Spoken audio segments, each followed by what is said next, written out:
Dans un monde shinobi où seuls les puissants sont mis en évidence entre attaques dévastatrices et flots inégalés, un homme a su briller par sa discrétion, son discernement et son sens de la stratégie. Un ninja ô combien nonchalant mais bien plus intelligent que la moyenne, grimpant petit à petit les échelons jusqu'au sommet. Un shinobi sous-estimé par les uns, mais pourtant adoré par les vrais fans de Naruto dont moi-même. Mettons enfin la lumière sur un shinobi tapi dans les ombres de son existence, car je vous le dis les amis, vous n'avez pas compris Shikamaru Nara. Comme j'aimerais n'être qu'un nuage, totalement libre. Shikamaru Nara, c'est le personnage que tu pourrais considérer comme le branleur de service. Le mec est allergique au moindre effort, il passe son temps à dormir ou à chill sans pression. Pourtant, il te rappelle forcément aussi le type de gars qui n'a pas l'air de foutre grand chose, mais qui réussit quand même. Qui réussit pas excessivement de base, il est vrai, mais qui se contente de ses résultats moyens. Après tout, le ratio effort fourni et récompense obtenue est plutôt correct, et on connaît tous des gens comme lui. C'est même peut-être toi en fait. Un homme et un shinobi qui cherche à être moyen ou pas mal, mais sans viser l'excellence pour autant, comme d'autres acharnés de travail comme Rock Lee ou en ayant plein d'objectifs élevés comme Naruto. Il reste tout de même quelqu'un sur qui on peut compter, prêt à tout pour aider ses amis et les aider à atteindre leurs objectifs. Car oui, Shikamaru incarne au fur et à mesure qu'on le découvre l'exemple même de la loyauté, un ami fidèle qui semble aussi bien plus malin qu'il ne le laisse paraître. Forcément, plus tu parais fort et intelligent, plus on te sollicite. Alors pour un flemmard personnifié, je te laisse deviner, autant faire semblant d'être nul et laisser les choses couler loin de soi. C'est pourtant quelqu'un de réfléchi, capable de prendre un recul énorme sur chaque situation avec un sang-froid exceptionnel. Il est comme tout le monde, il aime s'amuser mais pas n'importe comment. Et c'est la même chose lorsqu'il part en combat ou part en mission. Tout effort est calculé et tous les scénarios sont déjà envisagés dans sa tête pour aller au plus efficace. Que ce soit dans son propre intérêt, mais aussi celui des autres avec le résultat le plus juste possible à la fin. Shikamaru n'est pas du genre à en faire trop, il suit les consignes qu'on lui donne mais ne va pas chercher plus loin. C'est comme un mec qui a un contrat de 8h à 17h et qui quitte le boulot à 17h pile, il a pas ton temps le mec. Il va rarement dépasser sa fonction et son potentiel, du moins au début du manga. Par contre, dire que c'est le cas tout au long du manga, c'est totalement faux. Shikamaru est passé de garçon paresseux qui dort H24 en regardant les nuages, à quelqu'un capable d'assumer pleinement les responsabilités qu'il fuyait ouvertement. Ce qui est intéressant, c'est qu'il représente à merveille à lui seul le passage de l'enfant qui vit tranquillement et naïvement sa vie quotidienne, à l'ado qui doit constamment apprendre et évoluer en se remettant en question, puis à l'adulte responsable à qui on confie énormément de tâches difficiles et d'obligations, que lui-même va ensuite transmettre à d'autres personnes. Même si à première vue, il ne souhaite pas montrer une énorme implication avec sa nonchalance, du moment qu'il est en combat et en mission et donc au travail, il se donne à fond pour réussir, car pour lui l'échec n'est pas pardonnable et n'est pas non plus une option. S'il prend la peine de faire quelque chose, ce n'est pas pour échouer et se rajouter encore plus de travail par la suite pour attraper ses conneries. S'habituer à en faire le moins possible au vu de son évolution et de son rôle futur qu'il assume de plus en plus au sein du village de Konoha et l'Alliance Shinobi, le pousse à ne pas décevoir les immenses attentes placées en lui. Et je vous rappelle que, dans la vie, on n'a pas de grandes attentes envers ceux qui n'ont pas le niveau ou la progression suffisante. Si on te fait confiance, c'est qu'on croit en toi, et en ton potentiel, et en ton talent. Même s'il ne cherche pas les responsabilités, c'est elles qui viennent à lui car les autres ont confiance en lui. Et bien sûr en ses capacités pour mener à bien toutes les missions qu'on lui confie. C'est ce qu'on appelle aussi la notion de devoir respecté envers sa patrie et lié à son statut. La définition du travail bien fait est d'être capable d'assumer un rôle et surtout une importance capitale. Et peu importe ce que pense Shikamaru, ce n'est pas un escroc, il a seulement un petit peu le syndrome de l'imposteur, et c'est très loin d'être quelqu'un pas capable de passer des paliers, loin de là. Sa paresse qui le représente laisse en réalité place à une énorme sagesse et tranquillité imperturbable. Shikamaru n'est pas le genre à fanfaronner, il observe et il écoute attentivement tout ce qui se passe autour de lui. La paresse est également le symbole représentatif des élèves ou personnes en général qui ne sont pas assez stimulés par une tâche, un cours ou une activité. Ce n'est pas juste qu'il considère la chose à écouter ou à faire comme trop facile, ou qu'il a déjà compris, mais son cerveau de génie a besoin de plus de stimulation pour le pousser à sortir de son confort. Il s'ennuie littéralement, un ennui qui est une notion importante de son personnage qui va entamer une quête vers la stimulation sans qu'il ne s'en rende compte, jusqu'à finir par trouver une vie où cet ennui sera impossible, tout comme cela coulait douce au fur et à mesure qu'il va grandir. Car oui, je viens de le dire, Shikamaru Nara, avec un quotient intellectuel de plus de 200 points, est un génie à part entière qui s'ennuie, mais qui nous surprend. C'est sûr qu'en combat taijutsu, on maîtrise de différents ninjutsu, ou même pourquoi pas du genjutsu, bah par rapport aux autres, il fait pas le figure. Mais à l'instar d'un chef de guerre, ce qu'on lui demande avant tout ici, c'est d'élaborer des stratégies en tant que stratège. Kishimoto se sert de Shikamaru pour montrer une variété intéressante de personnages dans son manga, surtout qu'il est un grand fan de l'histoire du Japon et asiatique en général avec tout ce qui se rapporte aux guerres, mais aussi au folklore et mythologie qui ont pas mal influencé son œuvre. Pour combattre et vaincre un adversaire plus fort en solo ou à plusieurs, tout n'est pas toujours question de force brute. L'intelligence et le savoir représentent également une source de pouvoir et de responsabilité importante. En mettant un personnage comme ça ça en évidence qui ne paye pas de mine de premier abord, on apporte une diversité de personnages intéressants. Quelqu'un de humble, de sobre dans ses capacités, qui n'abuse pas de flow ou power-up pour être dans le haut du panier. Même si évidemment Shikamaru paraît être un homme normal comme lui aimerait être, en réalité ce n'est pas un homme normal ni un shinobi normal. Il comprend et voit tout avant les autres, et surtout mieux que les autres. Un génie dans son propre registre si tu préfères. Comme il parle peu, mais uniquement pour dire des choses intéressantes et rarement à côté de la plaque ou à contre-courant, sa parole est prise au sérieux et écoutée. Même s'il côtoie des jonins en mission ou pourquoi pas des membres des forces spéciales comme Lanbu, on l'écoute et on suit ses idées, ce qui montre aussi un certain charisme sans être le plus puissant. Le charisme, l'observation et la réflexion représentent bien le stratège qu'il pense être. C'est ce qu'on constate à la poursuite de Sasuke où il se fait respecter par ses égaux, ou encore face à Ida Nekakuzu quand Asuma et les autres suivent ses directives et lui font gagner du temps en tant que stratège dans son analyse de la situation. Quelque chose qu'on vérifie aussi durant la Grande Guerre où sa parole est écoutée et où son rôle est quand même déterminant. Et encore plus après ça dans Boruto. D'ailleurs, tu ne l'as peut-être pas remarqué, mais son langage corporel est très fort de symbolique dans le manga. Entre les phases allongées où il va chiller tranquille, ses phases accroupies avec son geste symbolique avec les deux mains qui se joignent de manière assez intéressante, qui met son cerveau en état de flow pour réfléchir au meilleur plan possible. Et aussi les phases où lorsqu'il est debout pour passer à l'action. Et quand il passe à l'action, il passe vraiment à l'action. Il ne se rassoit pas ou ne s'allonge pas tant qu'il n'a pas atteint son objectif. Et ne se lève pas tant qu'il n'a pas un plan qui tient la route ou tant qu'il n'est pas suffisamment stimulé par quelque chose qui l'intéresse. Sauf si évidemment tu lui laisses pas choix et que tu lui forces la main. Une méthode aussi pour le mangaka d'élever Shikamaru aux différents plans de l'action, se faisant d'abord tout petit et discret jusqu'à faire ensuite la différence et sortir de l'ombre pour en tout cas arriver dans la lumière. L'intelligence et l'art de la stratégie sont représentés dans le manga avec Shikamaru et surtout sa passion pour le shogi, qu'il pratique régulièrement au quotidien entre ses parties avec Asuma ou son père. Dans ce jeu, il peut tester à loisir toutes sortes de stratégies farfelues, mais surtout s'entraîner à vaincre les adultes plus expérimentés, en les mettant dos au mur et en sortant de leurs pièges. Il prévoit énormément de coups d'avance en pensant déjà aux futurs sacrifices potentiels à faire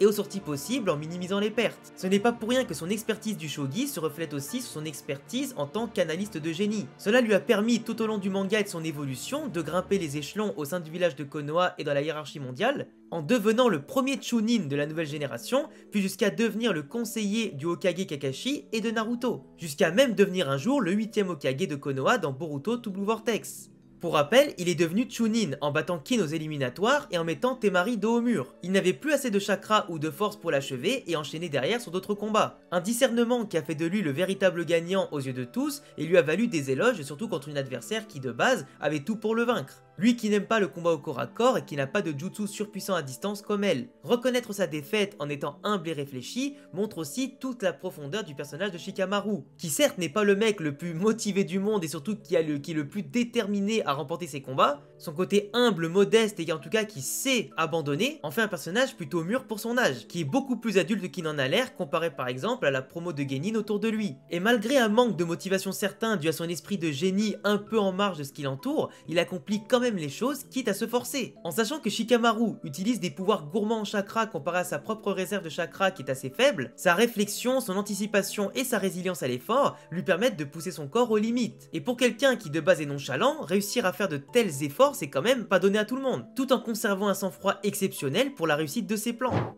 Avant qu'Asuma bien sûr n'arrive pour le sauver au dernier moment. Malgré ses handicaps par rapport à certains adversaires peut-être plus fournis en technique et en jutsu, il surpasse presque tout et n'importe qui, comme face à Tayuya par exemple, qui le surpassait en tout point sauf en intelligence. Mais heureusement pour lui, tout comme avec Asuma précédemment, que Temari est venu lui donner un coup de main. Et c'est aussi pour contrer ce type de faille que Shikamaru réfléchit en amont pour s'entourer de la meilleure équipe possible, afin de combler ses lacunes. C'est aussi pour contrer ce type de faille que Shikamaru pense avant tout à s'entourer de la meilleure équipe possible. Ce qui a été un élément déclencheur de la prise de conscience et du changement de Shikamaru dans son approche des combats, de leur préparation et simplement de qui il est et comment il doit se comporter, ce n'est pas vraiment son statut de Chunin et ce que cela incombe en termes de missions plus difficiles et nombreuses à remplir, mais c'était surtout la poursuite de Sasuke dont il devait se charger en tant que leader et qui s'est soldée par un échec. Même s'il avait peu de temps dans l'urgence pour constituer la meilleure équipe possible avec les moyens à sa disposition, et qu'on est toujours déçu d'ailleurs de cet arc-là pour la non-présence de Shino, il a réussi à mener son unité sans perdre personne, bien que certains ont été extrêmement blessés et auraient pu très mal finir. La peur de ne pas être à la hauteur, de tenir la vie de ses compagnons entre ses mains, de voir la moindre décision être étudiée et pouvant ruiner tous leurs espoirs en un seul coup, cette pression et ce poids, il ne les avait jamais ressentis auparavant. Une pression et un poids beaucoup trop lourds à porter de base pour un simple enfant ou du moins un simple adolescent qui va grandir énormément suite à cette épreuve. C'est ici qu'il comprend à quel point être un shinobi est dur, à quel point les liens avec ses amis sont précieux et à quel point il a des lacunes à combler, que ce soit pour lui-même ou simplement pour sauver ses amis. Comme je le disais plus tôt, l'échec n'est pas une option pour lui, mais c'est ce qui l'a fait grandir pour ne plus répéter un tel flop. Les Nara sont réputés pour être des grands stratèges et des meneurs d'hommes. Le poids de son héritage et le poids des responsabilités ont pesé lourd durant le sauvetage de Sasuke. Mais maintenant je te pose une question. Qui aurait fait mieux que Shikamaru à ce moment précis? Parmi tous les ninjas genin de leur âge,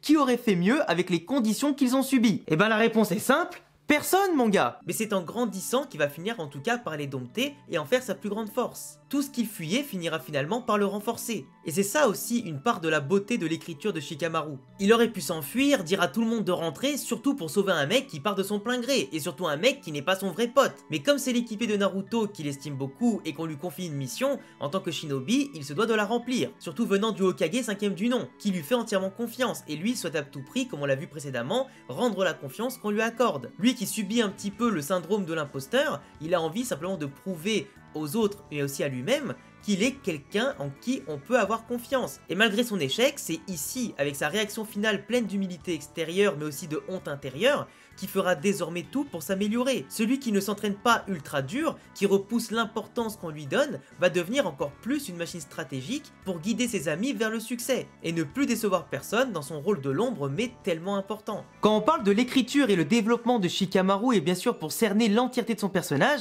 c'est important de détailler et d'analyser ensemble ses relations avec différents personnages comme Shoji, Ino, Temari, Naruto et surtout Asuma. Lorsqu'on évoque Shikamaru, on pense forcément au trio inséparable du Inoshikasho, un trio reconnu de tous à Konoha avec les clans Nara, Yamanaka et Akimichi, qui continuent ensemble de nouer des liens solides à travers les générations. Ce trio permet de mettre en évidence la notion cruciale du travail d'équipe en montrant une complémentarité exemplaire et une confiance inégalée qu'on ne voit pas dans les autres trios. Un trio individuellement moins balèze que les autres, mais collectivement au-dessus du lot. Une très belle leçon donnée par Kishimoto dans son manga pour un monde où la puissance de base semble tout dominer et les ninjas montrés comme souvent un trait individualiste. Une confiance totale qui se traduit dans leurs relations amicales. Par exemple, jamais Shikamaru ne va douter des compétences de Shoji, ni de son attitude. Il sait le remettre à sa place quand il le faut, mais en aucun cas dans les choses sérieuses, il ne doutera de lui. Quand celui-ci s'empiffrait, au lieu d'aider les autres pour sortir du piège de Jirobo durant la poursuite de Sasuke, tout le monde le critiquait, mais pas Shikamaru qui avec un calme olympien connaît mieux que personne les capacités de ses équipiers qui va finir bien sûr par les sortir de là. Une bienveillance et une capacité d'analyse et d'anticipation qui le classe clairement au-dessus des gens mal informés,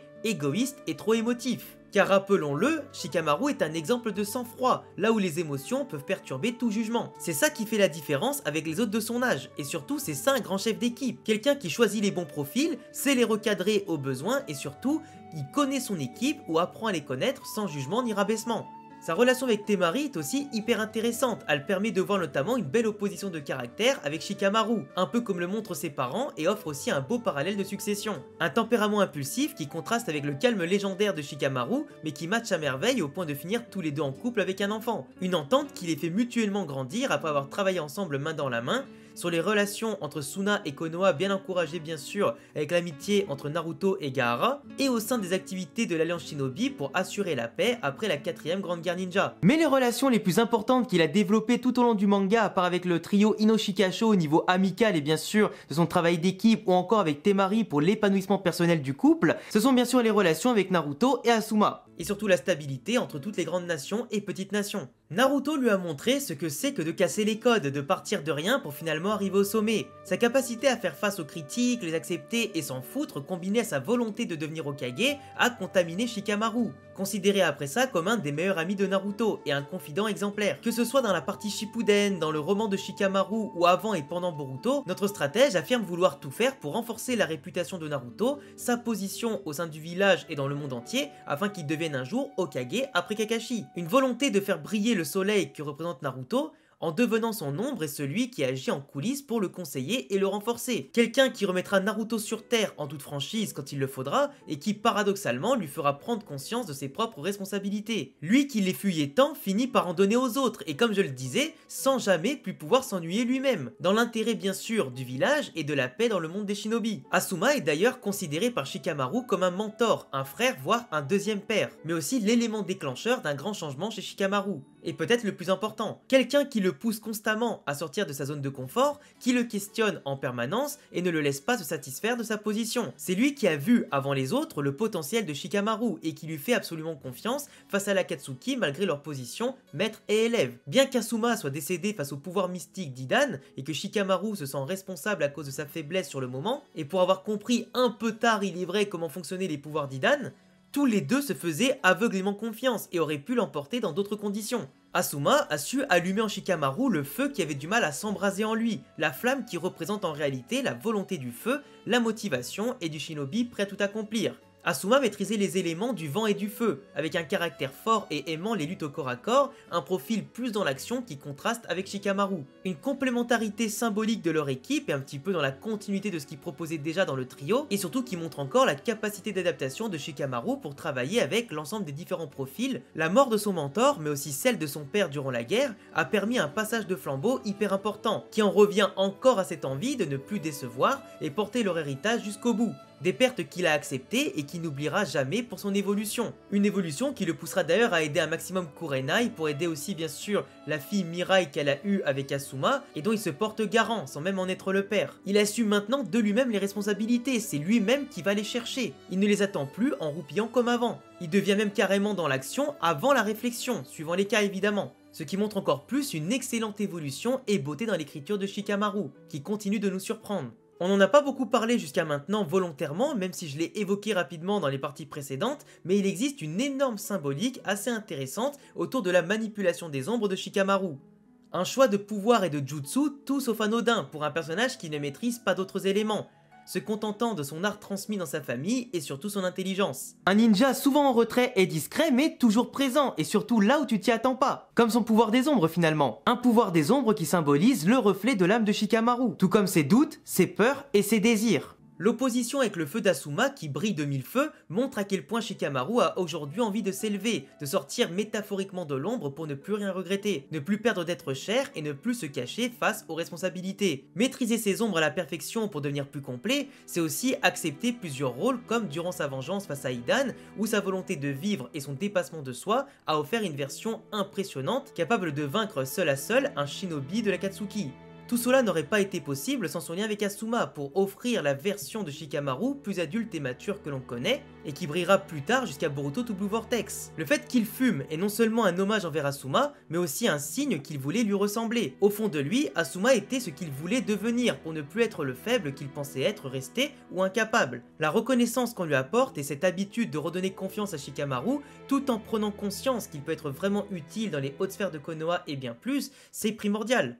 En tant que Hokage, en l'absence de Naruto dans Boruto to Blue Vortex, on sent un total contraste avec la façon de faire de Naruto et Kakashi, ses prédécesseurs. Shikamaru ne prend pas en compte les sentiments pour prendre des décisions. Il se montre rationnel en prenant en compte l'intérêt de la nation, en se montrant juste à chaque fois avec une vision long terme des choses, et pas uniquement bénéfique à court terme. Il sait se montrer ferme et n'accorde pas de passe-droit à n'importe qui, il met tout le monde au même niveau. Il sait faire des exceptions même si c'est nécessaire, mais en tout cas tous ses choix et actions sont purement réfléchis. Il ne laisse pas de place au hasard bien évidemment. Quand Naruto est prêt à ouvrir le dialogue avec un ennemi, lui le fait pour mieux le trahir ensuite, comme en attestent les derniers chapitres de Boruto to Blue Vortex face au Shinjo Ego. Des discours impactants mais qui montrent une intelligence importante en sachant se rapprocher de ses amis mais aussi de ses ennemis pour en tirer profit. Shikamaru a le vice qui manquait à Naruto par exemple. Shikamaru a cette souplesse d'esprit et ce regard éclairé que n'avait pas certains Hokage, ce qui compense largement son statut de Hokage le moins puissant face à tous les monstres de l'histoire. Il en est peut-être aujourd'hui l'un des Hokage les plus intelligents si ce n'est le plus intelligent. Ses décisions en tant que Hokage sont d'ailleurs masterclass, et même sous l'emprise du pouvoir de l'omnipotence d'Ada, il résiste avec sa logique à une réalité qui dépasse tout ce toucher. Sa raison prend le dessus sur ce que ses yeux voient et ce qu'on veut lui faire croire. Un Hokage agissant comme agent double auprès d'un Boruto détesté obligé de fuir est tenu pour responsable de la disparition de Naruto, à la place de Kawaki. Un allié de poids pour le jeune héros qui se sert de son statut autoritaire pour renverser une situation désespérée, dans le costume d'un rôle ingrat devant assurer stabilité et paix au village de Konoha. Même si la nation pense que Boruto est coupable, il le défend après une immense réflexion, en faisant un pari osé sur l'instant, mais non pas par sentiment propre qui fausserait totalement son jugement, mais par pure logique afin d'avoir la meilleure décision possible pour le long terme.